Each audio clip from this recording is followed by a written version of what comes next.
مصطفى مصطفى منبع للصفا سيد الأنبياء مشعل في الوفا كان في عطفه لليتامى دفا.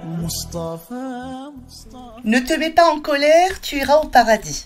Ce conseil de notre prophète Mohammed alayhi salatu wassalam nous prévient que la colère est une émotion qu'Allah n'aime pas. Ya Allah, regardez la récompense promise. Quel musulman n'aime pas El-Jannah, le paradis? Même le plus dépravé d'entre nous fond à l'idée d'accéder à ce lieu de joie sans tristesse, de délices sans douleur, d'abondance sans privation. Al-Jannah. Notre prophète bien-aimé, alayhi salatu wassalam, le sait bien, et c'est pour ça qu'il nous incite encore subtilement. Celui qui maîtrise sa colère tout en ayant la possibilité de lui laisser libre cours aura son cœur rempli de lumière au jour de la résurrection. Vous l'avez compris, aujourd'hui nous parlerons de colère et de maîtrise de soi, dans la série des belles qualités prophétiques. Beaucoup de jolies pépites là aussi, écoutez jusqu'au bout, ça sera Inch'Allah sans regret. La colère est une émotion qui permet d'agir, de nous protéger, de dire non lorsque cela s'avère être nécessaire. La vivre ne veut pas dire que nous devons agir de façon agressive, en criant, gesticulant, sous prétexte que c'est une émotion difficile à contrôler. Il s'agit au contraire de reconnaître sa présence et d'agir de façon raisonnable, tempérée, pour être dans la maîtrise de soi. Ceci n'est pas toujours à la portée de tout le monde. Ça nécessite du courage, de la patience et une force de caractère, car la colère est le mouvement de l'âme le plus difficile à maîtriser, comme le disent nos ulama. La définition de la colère dans la tradition prophétique figure dans ce hadith. L'homme fort n'est pas celui qui terrasse les gens, mais celui qui se maîtrise en cas de colère. Notre bien-aimé nous enseigne que l'homme fort est celui qui lutte contre son âme et qui maîtrise sa colère lorsqu'elle s'intensifie. Il reste maître de lui-même et se contient. Ainsi, il évite de tomber dans des actes haram illicites comme l'agression, l'insulte, etc. Un homme dit au prophète alayhi salatu wassalam, « Donne-moi un conseil. » Ne te mets pas en colère, la tardab, lui répondit le prophète alayhi salatu wassalam. L'homme répéta plusieurs fois et la réponse prophétique fut toujours la même, la tardab, ne te mets pas en colère. Selon une version de ce hadith, l'homme dit, j'ai réfléchi sur les propos du prophète alayhi salam et je me suis rendu compte que la colère était la source du mal. La maîtrise de soi fait partie des traits de caractère du prophète Mohammed alayhi salatu wassalam, qui est le modèle à suivre pour nous. Anas radiyallahu anhu dit, une fois, je marchais avec le messager d'Allah, alayhi salatu wassalam, et il était vêtu d'un manteau fait en ajran et doté d'une bordure grossière. Un bédouin le saisit et tira son manteau si brutalement que le manteau a laissé des marques sur les épaules du prophète alayhi salatu wassalam que je pus constater. Puis le bédouin lui dit, émets un ordre pour qu'on me remette ma part des biens d'Allah que tu gardes. Rasoul alayhi salatu wassalam se retourna vers lui, sourit, puis donna l'ordre de lui remettre ce qu'il sollicitait. Summum du savoir-vivre. La colère ne servait à rien, vu l'interlocuteur ignorant que le prophète avait en face, et la colère n'aurait fait qu'envenimer la situation. Nous allons néanmoins voir plus tard qu'il existe des colères légitimes, des colères pour la cause d'Allah, et en cas de violation de ces interdits, on verra ça plus tard. D'autres cas où le prophète a jugé par sa sagesse que la colère n'était pas du tout appropriée, et à chacun de nous de se poser la question, qu'est-ce que j'aurais fait si j'étais à sa place? Ou de nos jours, la plupart démarrent au quart de tour, et où même la colère est devenue un signe de force, et non de faiblesse, comme ça devrait l'être. Un jour, un bédouin le tira brutalement par son habit, en lui laissant là aussi des traces au cou, et lui dit « Charge mes 2 chameaux que voici, du bien d'Allah que tu as. Tu n'auras pas chargé alors ni de tes biens, ni du bien de ton père. » Et là aussi, Rasoul alayhi salatu wassalam a été magnanime à son égard, et il lui a répondu uniquement « Le bien est le bien d'Allah, et je suis son adorateur, et il peut être demandé réparation au bédouin de ce que tu m'as fait. » L'homme répondit « Il n'en sera rien. » Pourquoi donc demanda le prophète alayhi salatu wassalam, et le bédouin dit « Parce que tu ne rends pas le mal par le mal. » Et là le prophète rit et ordonna de lui charger un chameau d'orge et un autre de dattes. Zayd ibn Sana, un savant juif de Médine, est venu voir le prophète salam pour exiger sa créance. Il lui tira là aussi l'habit de son épaule et lui dit avec dureté: vous les Banu Abdul Muttalib, vous Tumateluna, ça veut dire vous êtes termoyés, vous retardez vos dettes, vous retardez tout le temps vos dettes. Omar alors le réprimanda et durcit le ton avec lui. Rasoul sourit et lui dit: moi et lui, nous avions plus besoin d'autre chose de ta part, ya Omar, que tu me recommandes de bien régler ma dette et que tu lui recommandes de réclamer son dû de bonne façon. Puis il ajouta: il reste en fait au terme 3 jours, et il ordonna à Omar de le payer et de lui donner en plus de ça 20 mesures, ça, pour l'avoir effrayé. Ce fut la cause de l'entrée à l'islam de cet homme qui disait: il ne manquait aucun signe parmi les signes de la prophétie de Mohammed que je ne reconnus, sauf 2, sa magnanimité qui prime sa colère, et le surplus d'emportement aveugle à son égard ne fait qu'ajouter à sa magnanimité. Ainsi, je l'éprouvais avec cette histoire de dette, et je le trouvais alors tel qu'écrit dans les anciens livres. Quant à ma dette, donnez-la aux pauvres parmi les musulmans. La ilaha illallah. Cette maîtrise de soi, le prophète salam, ne la réservait pas qu'aux ennemis, aux compagnons, mais également au sein de son foyer, avec ses épouses. Et en lisant la sunna de Mohammed salam, on apprend que la vie conjugale ne peut être paisible, on ne peut pas se faire d'amis, on ne peut pas mener une vie tranquille, être heureux tout simplement, si on n'apprend pas cet art, ce savoir-vivre, cet acte d'adoration qui est savoir retenir sa colère.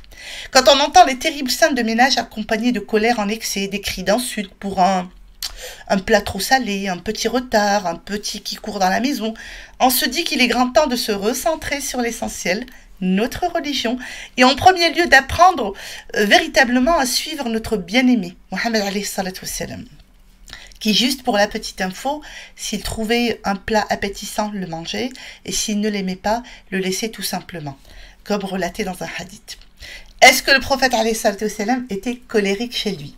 Anas radiyallahu anhu rapporte: Rasoul salam était un jour chez Aïcha et recevait un certain nombre de dignitaires, de compagnons, et une autre de ses épouses, Safiya, lui envoyait un plat qui contenait de la nourriture.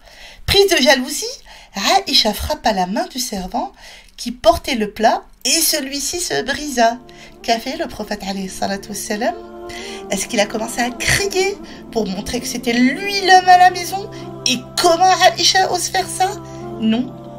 Il a réuni les morceaux du plat cassé et la nourriture en disant: votre mère, en direction des compagnons, votre mère a eu une crise de jalousie. Il a même expliqué pour excuser son geste et il remplaça le plat cassé par un plat en bon état. La ilaha illallah. Rasoul salam était bienveillant mais ferme. Il montrait sa colère quand il le fallait. Un jour, Aïcha rapporte: j'ai dit au prophète salam, Safiya est comme ceci et cela, c'est-à-dire petite de taille. Il dit en colère: tu as prononcé une parole que si elle avait été mélangée à l'eau de mer, l'aurait souillée. La ilaha illallah. Allez, d'autres beaux hadiths de maîtrise de soi. Abu Bakr se rendait auprès du prophète salam et il entendit Aïcha élever la voix devant le messager salam. Celui-ci permit à Abu Bakr d'entrer et dès son entrée, il réprimanda sévèrement sa fille, très sévèrement sa fille Aïcha, en disant: fille d'Umrumen, tu élèves ta voix devant le messager. Et Rasoul salam ne s'est pas mis de côté en ayant un petit sourire sur le coin de la lèvre et en attendant que le père continue à crier sur sa fille. Non, il s'est interposé entre lui et Aïcha. Et une fois Abu Bakr parti, le prophète salam, pour calmer Aïcha, lui dit: ne vois-tu pas que je me suis interposé entre toi et l'homme pour l'adoucir, car son père venait de lui remonter les bretelles. Plus tard, Abu Bakr est revenu demander l'autorisation d'entrer et il découvrit Rasoul salam en train de rire avec Aïcha. Et c'est alors qu'il leur dit: Ya Rasulallah, intégrez-moi dans votre ambiance de paix comme vous m'avez impliqué dans votre guerre ou dans votre crise de ménage. La ilaha illallah. Al-Rasoul alayhi salatu wassalam disait souvent à Aïcha, certes je sais lorsque tu es satisfaite de moi et lorsque tu es en colère contre moi. Elle dit, et comment sais-tu cela? Il répondit, lorsque tu es satisfaite de moi, tu dis non par le Seigneur de Mohammed, la wa rabbu Mohammed.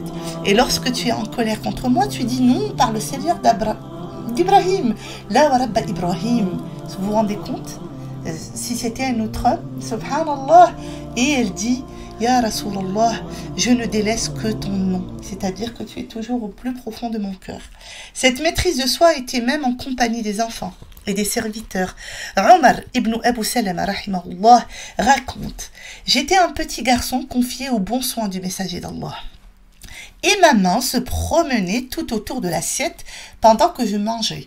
Imaginez un enfant qui est en train de tripoter la nourriture, s'il ne se reçoit pas une raclée ou voilà. Le messager d'Allah Azza wa Jal, subhanallah, ne criait pas. Il disait, hé petit, évoque le nom d'Allah, puis mange avec la main droite et prends dans l'assiette ce qui est le plus proche de toi.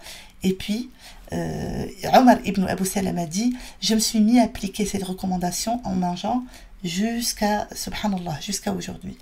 Anas ibn Malik, radiallahu anhu, a dit, j'ai été au service du prophète, alayhi salatu wassalam, 10 ans. Jamais il ne m'a dit, ouf, ou pourquoi tu as fait cela, pourquoi tu n'as pas fait cela. La ilaha illallah. Si une personne était incertaine de la façon dont elle devait agir dans certaines situations, elle devrait se fier à la façon d'agir de Mohammed alayhi salatu wassalam, car il était connu comme un homme capable, mais dans les circonstances les plus difficiles de maîtriser sa colère. Rasoul alayhi salatu wassalam n'exprimait sa colère que lorsque les droits d'Allah étaient bafoués, des choses sacrées d'Allah piétinées. C'était là, subhanallah, un type de colère louable. Sa colère était toujours pour Allah, pas pour sa propre personne ou pour son ego.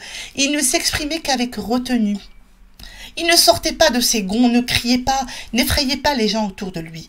Quand le prophète alayhi salatu wassalam se mettait en colère à cause des actions ou des paroles de certaines personnes, il ne l'exprimait jamais physiquement et n'usait que de mots convenables. En fait, ceux qui ne le connaissaient pas très bien ne soupçonnaient même pas qu'il était en colère. Mais ses compagnons, eux, savaient par son expression faciale qu'il était en colère.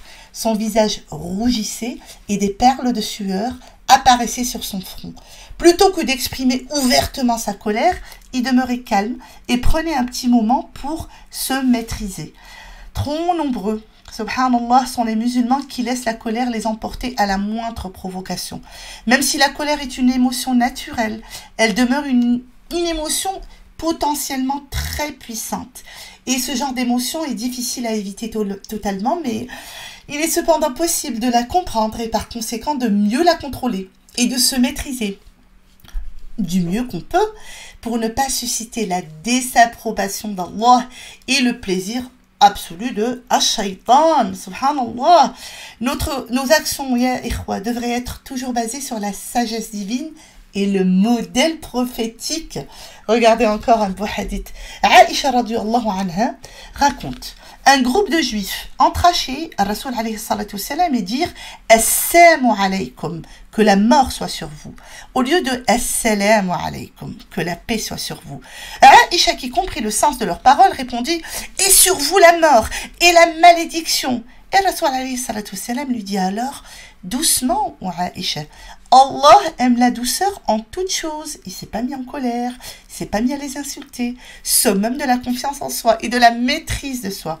Ya Rasulallah, répliqua Aïcha, n'as-tu pas entendu ce qu'ils ont dit? Moi, je leur ai simplement répondu, et sur vous, dit le prophète alayhi salatu wassalam. Même si la colère est interdite en islam et que Rasoul nous l'a appris, elle peut être louable, car légitime. Subhanallah. Regardez des cas où le prophète alayhi salatu wassalam se mettait en colère. Un homme est venu le voir et lui dit: je manque la prière du matin, as-subh en groupe, car un tel, l'imam qui dirige la prière, fait une prière trop longue pour nous. Je n'ai jamais vu le prophète se mettre autant en colère lors d'un serment que ce jour-là. Il dit: ô homme, il y a parmi vous des personnes qui font fuir les gens, Quiconque dirige la prière se doit de la raccourcir, car il y a derrière lui des vieillards, des jeunes et d'autres qui ont des occupations. Ya Habibi, ya Rasulallah. Aïcha rapporte, les Qurayshites se préoccupaient du sort d'une femme qui appartenait à la tribu de Marzoum, qui avait volé. Ils dirent: qui oserait en toucher un mot, en parler au prophète, mis à part Oussama ibn Zayd, le bien-aimé du prophète alayhi salatu wassalam. Oussama alla lui parler de cela, mais le prophète lui répondit en ces termes: est-ce que tu intercéderais contre une peine établie par Allah Azza wa Jal? Puis il se leva et fit ce sermon: la perte de ceux qui vous ont précédés provient uniquement du fait que lorsque un notable parmi eux volait, il ne lui en tenait pas rigueur, mais lorsqu'un faible volait, il lui faisait appliquer la peine. Par Allah, si Fatima, la fille de Mohammed, avait volé, je lui aurais coupé la main. La ilaha illallah. Anas rapporte dans un autre hadith que le prophète alayhi salatu wassalam vit un crachat sur un mur face aux hommes en prière. Et il s'est mis en colère. Ça lui déplut énormément et il s'est levé pour nettoyer le crachat. Voilà des choses pour lesquelles le prophète alayhi salatu wassalam se mettait en colère. Et Rasul alayhi salatu wassalam nous a appris 4 moyens techniques, concrets, pour ne pas se mettre en colère. Très rapidement, 1. Dire A'udhu billahi minash shaitan ar-rajim. Un jour, 2 hommes se sont disputés en présence du prophète alayhi salatu wassalam, et l'un d'eux s'est mis tellement en colère que son visage est devenu tout rouge. Et le prophète alayhi salatu wassalam a dit: je connais une parole, s'il la prononce, ceci dissiperait sa colère. A'udhu billahi minash shaitan ar-rajim. Deuxièmement, restez calme, changez de position. Le prophète alayhi salatu wassalam nous dit que celui qui d'entre vous se met en colère, s'assoit, s'il est debout, et si sa colère ne se dissipe pas, qu'il s'allonge sur le côté. Si on a la possibilité également, 3e moyen, comme le dit le prophète alayhi salatu wassalam, lorsque l'un de vous se met en colère, qu'il fasse ses ablutions, car l'eau éteint le feu. La ilaha illallah Muhammad Rasulullah. Et 4e moyen, simplement se taire et garder le silence. Si l'un de vous se met en colère, qu'il se taise. Ad'Allah Azza wa Jal, qu'il fasse de nous, subhanallah, des gens maîtres de nous-mêmes et très très très très loin des excès de colère irréparables. Je vous dis, Inch'Allah, sahabtarkum, assalamu alaikum. À très bientôt, Inch'Allah, pour de nouvelles pépites et de nouvelles qualités de notre prophète bien-aimé. Mustafa, Mustafa, manba'u lis-safa, sayyidul anbiya, mish'alun fil wafa, kana fi 'atfihi lil